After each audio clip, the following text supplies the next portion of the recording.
Després de mesos de negociacions entre el consistori i el Parc Central, s'ha fet oficial que Tarragona tornarà a disposar de cinema a la ciutat a la primavera de 2012.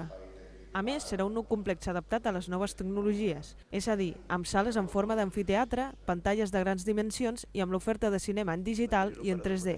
En aquest sentit, la gerència del Parc Central ha explicat que els Lauren havien quedat obsolets i massa petits per les exigències actuals del mercat.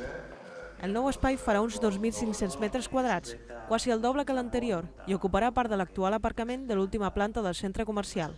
Tarragona tornarà a tenir cinema en millors condicions que abans i passarà de 1.300 metres quadrats a 2.000 metres quadrats d'espai de cinema, i això suposarà aproximadament, perquè clar, depèn de l'operador que vingui, doncs voldrà sales més grans, més petites, més o menys, suposarà passar de les 6 sales actuals, que són de format petit i format que encorseta molt l'oferta, al voltant de 10 com a mínim en el futur.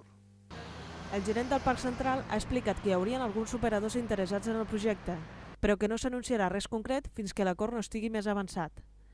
I sobre l'antic espai dels Lauren han estat molts els operadors que han presentat propostes i de característiques ben diferents. Alguns volen ampliar el seu negoci i d'altres obrir un de nou. Fins i tot s'ha rebut la proposta d'instal·lar una pista de patinatge.